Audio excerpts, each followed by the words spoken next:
Iran के कहर से बचना चाहते हैं तो 3 शराइत मानना पड़ेंगी।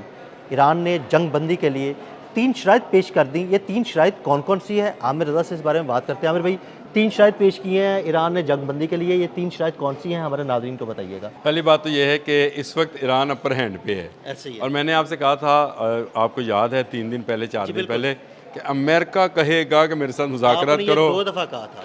और मैंने आपने कहा था 1, 2, 3, 4 दिन पहले कहा था और एक दिन जंग के बिल्कुल आगाज़ में भी आपने यही कहा था कि एक दिन आएगा कि अमेरिका मुज़ाकरात की बात अमेरिका ने कल 3 दिन पहले 2 दिन पहले कह दिया डोनाल्ड ट्रंप ने कि हम मुज़ाकरात करना चाहते हैं, जिस पर अब्बास अराग़ची का बयान आया कि हम आपसे मुज़ाकरात नहीं करना चाहते, आप मुज़ाकरात का धोखा देते हैं और फिर पीठ पर वार करते हैं। तो अमेरिका अब इस वक्त मिनतों पर है। अमेरिका चाहता है कि किसी तरह अपनी इज़्ज़त बचाकर वापस चला जाए। वो जो हम लतीफ़ा सुना करते हैं ना, वो कहता है कि आप पैसे ना दो, कपड़े तो वापस दो। हाँ, बिल्कुल। बिल्कुल वो लतीफ़ा जो है ना, इस वक्त डोनाल्ड ट्रंप पे आ रहा है। डोनाल्ड ट्रंप को पैसे नहीं मिलने। इस जंग में 11.3 अरब डॉलर डूब चुका है। ऐसे ही है, बिल्कुल जो मैं फ़िगर जो मैं आपको देना चाह रहा था, मैंने नहीं दी। अभी एक अमेरिकन सेनेट के अंदर एक सेनेटर ने ये फ़िगर दिया। उसने कहा इस जंग के पहले 6 रोज़ में हम 11.3 अरब डॉलर का नुकसान कर बैठे। बिल्कुल ऐसे ही। ये 6 रोज़ की बात है। आज जंग को है जनाब 13वां रोज़। 13वां रोज़। तो इससे इसका मतलब डबल से भी है ज़्यादा हो गया। डबल से ज़्यादा इसलिए हो गया कि कल मैंने एक व्लॉग किया था कि 42,000 सायरन बजे इसराइल के अंदर। इसका मतलब है कि 42,000 हमले हुए। चलो जी, मैं 42,000 को आप आधा कर दें, 21,000 हमले हुए, 21,000 हमलों को भी आधा कर दें, तो आप इसका मतलब ये है कि 11,000 मिसाइल इसराइल पर दागे गए हैं। 11,000 मिसाइल, इतनी बड़ी तादाद, ये तो देखें, तबाही और बर्बादी फिर भी वहाँ होगी। पर हज़ारों लोग अपने इंश्योरेंस क्लेम लेके दफातर के चक्कर लगा रहे हैं ऐसे ही है। कि मेरा घर तबाह हो गया, मेरी गाड़ी तबाह हो गई।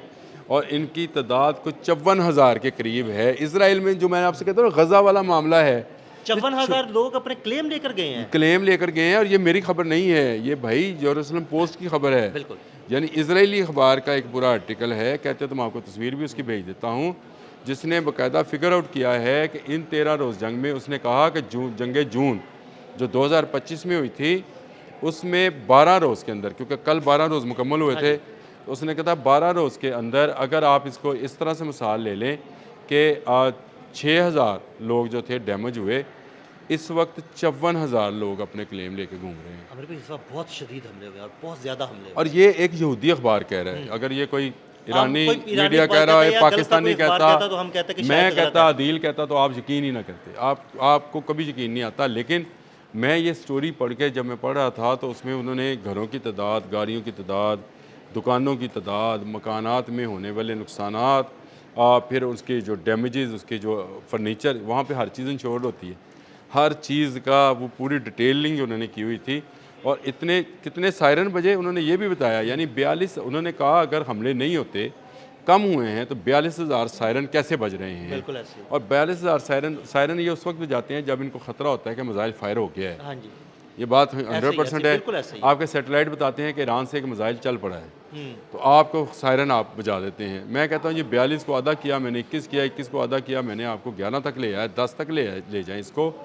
लेकिन इतने बड़े से ज़्यादा हमले, जिसको वो जो यहूदी अखबार है, वो उसको तकरीबन 18,000 के लगभग हमलों का कह रहा है, जिसमें वो ड्रोन्स भी शामिल कर रहा है और मिसाइल, और उसमें वो क्लस्टर बॉम्ब्स भी शामिल कर रहा है। यानी क्लस्टर बॉम्ब्स जो एक मिसाइल के अंदर बेशुमार बॉम्ब्स होते हैं, वो उनको भी शामिल कर रहा है। और वो कह रहा है कि ये बहुत शदीद हमले हैं और इन हमलों से जो है ये इसराइल के जो मामलात हैं वो ख़राब हो रहे हैं। तो अब आप मुझे आप बताएं कि क्या अमेरिका इस जंग को जीत रहा है? बिल्कुल भी नहीं। अमेरिका खुद मुज़ाकरात की दावत दे रहा है और अमेरिका को अब यहाँ से निकलने के लिए ईरान की इजाज़त की ज़रूरत होगी।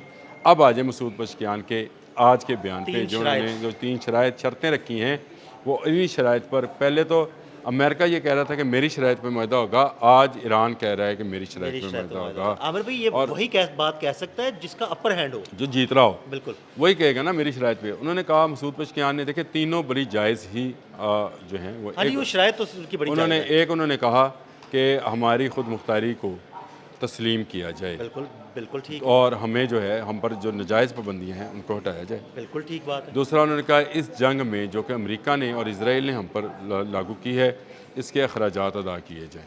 बिल्कुल दुरुस्त बात है। देखें हमला देखें उन्होंने ना, किया है, हमला उन्होंने किया, जो तबाही मची है उसके अखराजात उसके दें। अखराजात दें। और तीसरा उन्होंने कहा है कि दुनिया की कौमें जो हैं इसकी गारंटी दें अमेरिका और इसराइल की कि ये दोबारा ऐसी हरकत नहीं करेंगे, नहीं तो मैं छोड़ने वाला हाँ, नहीं। बिल्कुल बिल्कुल ऐसा। अब मसूद पज़ेशियान समझें कि ईरान के का वो फेस है जो न्यूट्रल सा फेस हाँ है, जी, यानी सॉफ्ट इमेज जिसको बोला जाता हाँ जी, है बिल्कुल, आम ईरान का लैंग्वेज के soft अंदर। image है, बिल्कुल। ये अब्बास अरागची और ये मसूद पज़ेशियान जो हैं ये उसकी तरफ से ये कहा जा रहा है कि अब भी अमेरिका की जान छोड़ी जा सकती है, आपने हरमज़ खोली जा सकती है, दुनिया की ट्रेड बहाल हो सकती है, ऑयल की कीमतें जो दोबारा $100 पे चली गई है नीचे आ जाएंगी। वो नीचे आ जाएंगी। और आप इन 3 शर्तों पर जो कि जायज़ शराइत हैं, चले इस पर बैठकर नेगोशिएट किया जा सकता है।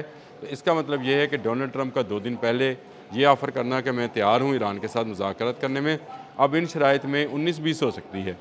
लेकिन चलें, आमिर भाई, ये तीनों शराइत अगर आप देखें नहीं, वो तो जायज़ हैं। बिल्कुल बिल्कुल जायज़ बिल्कुल। शराइत है। तो अब आप इस बात से अंदाज़ा लगाएं, और ये खुशखबरी मैं कल भी दे चुका हूँ, आज दोबारा दे रहा हूँ उम्मत मुस्लिमा को कि ईरान इस जंग को जीत चुका है। बिल्कुल ऐसे ही। ईरान जीत चुका है, तो अपनी शराइत जो है वो बता रहा है कि मेरी ये शर्तें हैं, इसके बाद अगर ये आप तस्लीम नहीं करते तो ये हमले जो खलीजी ममालिक में अमेरिकी अड्डों पर हो रहे हैं ये भी होते रहेंगे और इसराइल को भी नहीं छोड़ा आमिर जाएगा। भाई, अब खलीजी ममालिक में अमरीकी अड्डों में रहा क्या है? कोई चीज़ नहीं बची। बड़ी तुम्हारी ना कोई रडार, ना कोई बंकर, मैं कहता ना हूँ, कोई ऐसी डिफेंस तबाही- सिस्टम, कुछ ऐसी नहीं बचा। ऐसी तबाही का किसी ने रनवे तक तबाह हो गए हैं। किसी ने तस्वर नहीं किया था। बिल्कुल उनके एयरपोर्ट्स पर आमिर भाई, आज भी- उनका ख्याल था कि हमारे जो मिसाइल सिस्टम है, हमारे जो डिफेंस सिस्टम है, वो आने वाले हर मिसाइल को तबाह कर देंगे।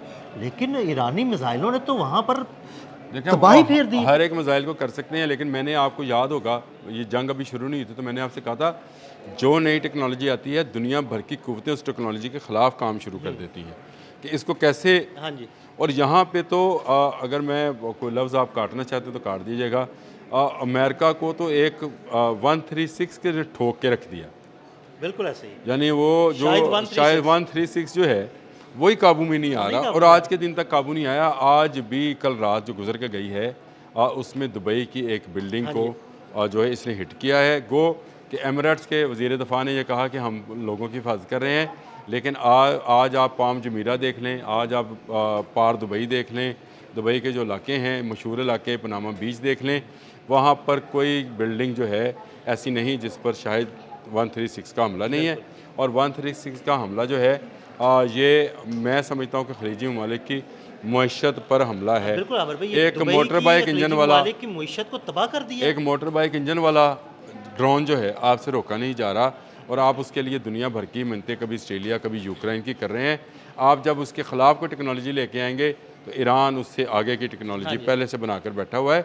और ये बड़ी बात है कि ईरान एक टेक्नोलॉजी बना के बैठा हुआ है ईरान। बिल्कुल, ये आप ही ने जिक्र किया था, उस पर हम अलग से बात करेंगे। चले वो भी बात कर लेंगे। ये आप एक टेक्नोलॉजी को काउंटर करने की कोशिश करेंगे तो ईरान की सबसे बड़ी बात यह है जो कि एक अमेरिकी मीडिया को इंटरव्यू में अब्बास अरागची ने कही। उसने कहा हमारा मसला ही नहीं है कि हमें कोई मुल्क असला देता है या नहीं देता, हम अपना असला खुद बनाते हैं और हमारे पास ऐसी फैक्ट्रीज़ हैं जहाँ पर घरेलू सनत के तौर पर ये चीज़ें बनाई जाती हैं। तो हमें ऐसा प्रॉब्लम नहीं है कि हमें बाहर से कुछ चीज़ को मंगवाना पड़ेगा। हमारे पास जो चीज़ होएगी अंदर से ढक कर चलाते जाएंगे। और अभी हम अपना पूरा असला नहीं चला रहे हैं, अभी हम सिर्फ बता रहे हैं कि ईरान के तरफ आने वाला हर हाथ जो है उसको काट दिया जाएगा। हम अपनी सालमियत पर अपनी जान दे सकते हैं लेकिन ईरान पर हरफ नहीं आने देंगे। बहुत शुक्रिया आमिर भाई, आपने तातनी सूरत हाल से आगाह किया हमारे नादरीन को। अदील अहमद और आमिर रज़ा को इजाज़त दीजिएगा। अल्लाह हाफ़िज़।